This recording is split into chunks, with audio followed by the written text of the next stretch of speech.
So friends, आज हम बात करने वाले हैं क्लास 9th का हिस्ट्री चैप्टर नंबर 1 फ्रांसीसी क्रांति के फुल नोट्स जो कि एग्जाम में आते हैं। सो आप इसे नोट डाउन कर लेना क्योंकि बहुत ही इंपॉर्टेंट है। एंड आई प्रोमिस कि आपको दोबारा इस चैप्टर को पढ़ने की जरूरत नहीं पड़ेगा अगर आप इस नोट्स को अच्छे से पढ़ लेते हो तो।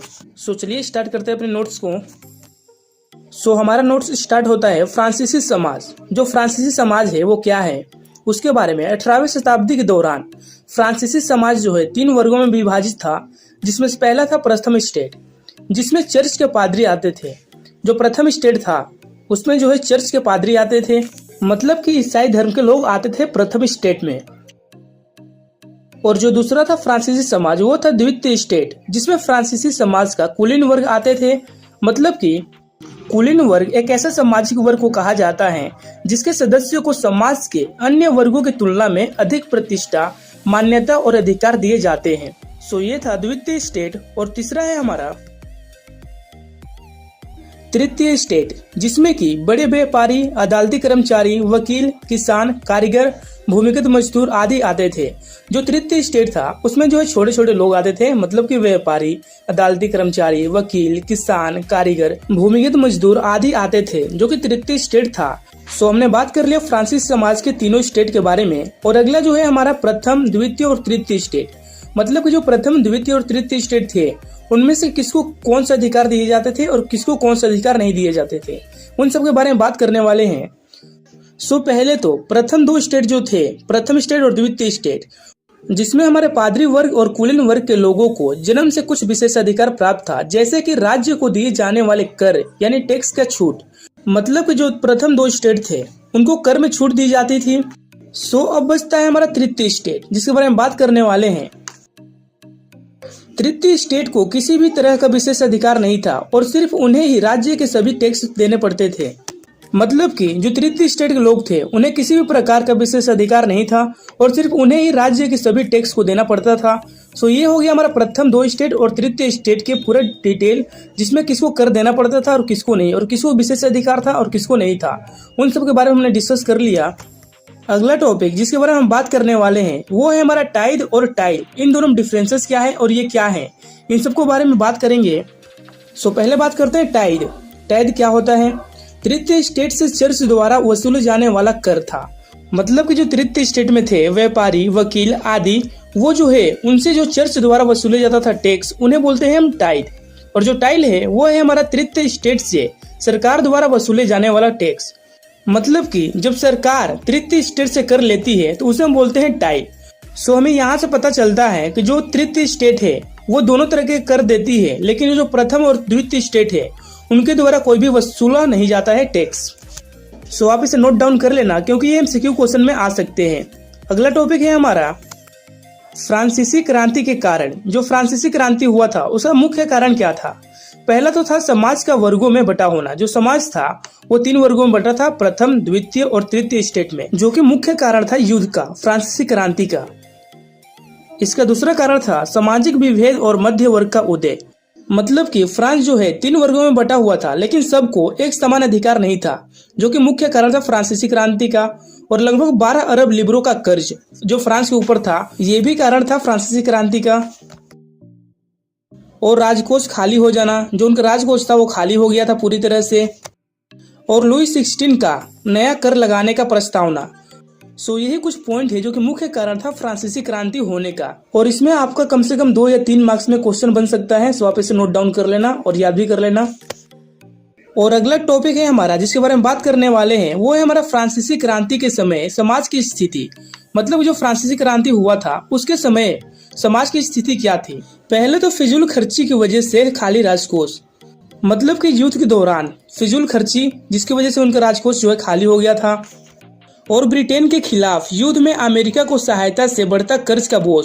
मतलब कि जो फ्रांस है ब्रिटेन से युद्ध कर रहा था, उसके दौरान अमेरिका द्वारा उसने सहायता मांगा था, उसके वजह से फ्रांस के ऊपर कर्ज का बोझ बढ़ने लगा। और जन्म के आधार पर विशेष अधिकार, उस दौरान जो है लोगों को जन्म के अधिकार पर विशेष अधिकार मिल रहा था, जैसे कि प्रथम स्टेट और द्वितीय स्टेट को मिला था। जीविका संकट, जो कि फ्रांसीसी क्रांति के दौरान लोगों को बहुत नुकसान हुआ था, उसके वजह से वहां पर जो है लोगों का जीवन बहुत ही कठिन हो गया था। सो ये था फ्रांसीसी क्रांति के समय समाज की स्थिति। वैसे तो ऐसे क्वेश्चन बनते नहीं है, फिर भी आप नोट डाउन कर लेना, क्या पता है 1 या 2 मार्क्स में पूछा जा सके। और अब अगला टॉपिक है हमारा जिसके बारे में बात करने वाले हैं, वो है हमारा 1774 में लुई 16। मतलब कि लुई 16 कौन था, उसने क्या किया था, उन सब के बारे में बात करने वाले हैं। जिसमें से पहला पॉइंट है वो फ्रांस के बुर्बो राजवंश का राजा था। मतलब कि लुई 16 जो है वो फ्रांस के बुर्बो राजवंश का राजा था। सो आपको एमसीक्यू में पूछा जा सकता है कि लुई 16 जो है कहाँ का राजा था। और उसका विवाह जो है ऑस्ट्रिया की राजकुमारी मेरी एंटोनेटा से हुआ था। मतलब कि लुई 16 का विवाह ऑस्ट्रिया की राजकुमारी मेरी एंटोनिया से हुआ था। और लुई 16 का राजरोहन के समय उनका राजकोष खाली हो गया था। मतलब कि लुई 16 के राजरोहन के समय उनका राजकोष जो था वो पूरी तरह से खाली हो चुका था। सो ये लुई 16 का कुछ बेसिक इंफॉर्मेशन है जिसको जानना बहुत ही इम्पोर्टेंट था। और अगला टॉपिक जो कि है राजकोष खाली होने के कारण। लुई 16 का राजकोष खाली हुआ था, उसका मुख्य कारण क्या था, उन सब के बारे में बात करने वाले हैं। जिसका पहला कारण था लंबे युद्ध के कारण वितरित संसाधनों का नष्ट होना। मतलब कि जो लंबे समय तक युद्ध चला था उसकी वजह से वहां के संसाधन जो है नष्ट हो गए थे, जिसको दोबारा फ्रांस में लाया गया।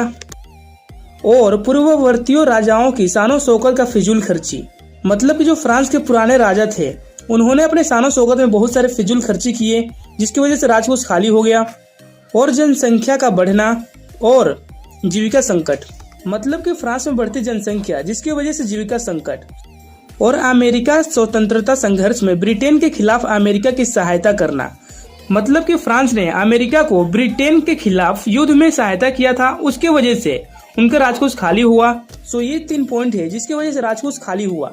सो यही कारण है जिसकी वजह से लुई 16 का राजकोष खाली हुआ था। अगला टॉपिक जिसके बारे में बात करने वाले हैं वो है हमारा फ्रांस में संवैधानिक राजतंत्र। मतलब कि फ्रांस में जब राजतंत्र था उसके दौरान संविधान लागू हुआ था, उन सब के बारे में बात करने वाले हैं।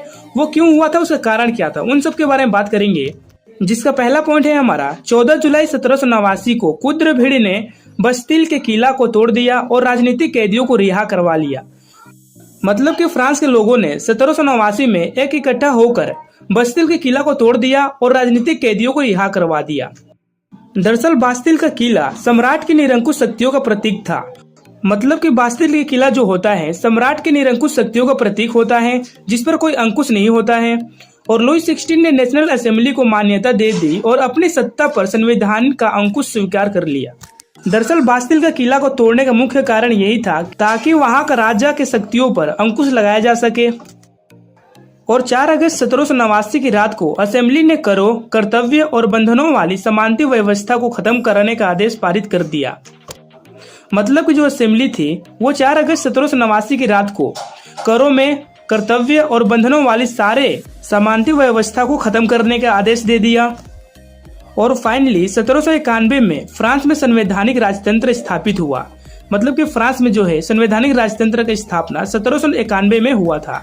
सो ये आपका एमसीक्यू में आ सकता है कि फ्रांस में संवैधानिक राजतंत्र का स्थापना कब हुआ था। सो आप इसका आंसर लिख लेना 1791। सो आप इसे नोट डाउन कर लेना क्योंकि ये इंपॉर्टेंट हो सकता है आपके एग्जाम के लिए। अगला टॉपिक जिसमें नए संविधान के अनुसार, मतलब कि जब नया संविधान बना था उसके अनुसार फ्रांस में क्या क्या हुआ। मतदाता का अधिकार केवल सक्रिय नागरिक को मिला जो पुरुष थे और उनका उम्र 25 वर्ष से अधिक था। मतलब कि नए संविधान के अनुसार मतदान मतलब कि वोट देने का अधिकार सिर्फ पुरुष का था और जिनका उम्र 25 वर्ष से अधिक है उनको था। और महिलाओं एवं अन्य पुरुषों को निष्क्रिय नागरिक कहा जाता है। मतलब कि मतदान करने का अधिकार पुरुषों को था और जिनका उम्र 25 वर्ष से अधिक है उनको था, लेकिन जो महिलाएं थी और जो अन्य पुरुष थे मतलब जिनका उम्र 25 वर्ष से कम था उन सबको निष्कर्ष कर दिया गया कि वो मतदान नहीं कर सकते हैं। और राजा की शक्ति को विधायिका, कार्यपालिका और न्यायपालिका में विभाजित किया गया। मतलब कि जो राजा की शक्ति थी उसको विधायिका, कार्यपालिका और न्यायपालिका में विभाजित किया गया। मतलब कि उनके शक्तियों को बांटा गया। सो ये था हमारे नए संविधान के बाद फ्रांस में पूरी गतिविधि जिसके दौरान कौन मतदान कर सकता है और कौन नहीं कर सकता है। फ्रांस को फुल डिटेल में जानने के लिए कुछ आगे के पॉइंट देखते हैं। और 10 अगस्त 1792 को जैकोबियन क्लब के सदस्यों ने रोबिस्पियर के नेतृत्व में नई शासन व्यवस्था के खिलाफ विद्रोह कर दिया। और 21 सितंबर 1792 को फ्रांस को गणतंत्र राज्य घोषित कर दिया गया और नवनिर्वाचित असेंबली को कन्वेंशन नाम दिया गया। मतलब कि 21 सितंबर 1792 में फाइनली फ्रांस को गणतंत्र राज्य घोषित कर दिया गया था और नवनिर्वाचित असेंबली को कन्वेंशन नाम दिया गया। फिर 21 जनवरी 1793 को लुई 16 को फ्रांस के खिलाफ साजिश रचने के आरोप में फांसी दे दी गई। मतलब कि 21 जनवरी 1793 में लुई 16 को फ्रांस के खिलाफ साजिश रचने के आरोप में फांसी दे दी गया था। सो ये था लुई 16 का फ्रांस पर राज्य से लेकर अंत तक का पूरा स्टोरी। और अगला टॉपिक जिसके बारे में बात करने वाले हैं वो है हमारा नेपोलियन। वो कहाँ के राजा थे और कहाँ पर कब्जा किया था, उन सब के बारे में बात करेंगे। जिसमें से पहला पॉइंट है हमारा 1804 में नेपोलियन ने खुद को फ्रांस के सम्राट का ताज पहनाया। मतलब कि नेपोलियन ने 1804 में सम्राट बने फ्रांस के। उसने पड़ोसी यूरोप देश को जीतने के लिए राजवंश को खदेड़ा और अपने परिवार के सदस्यों को रखने के लिए राज्यों का निर्माण किया।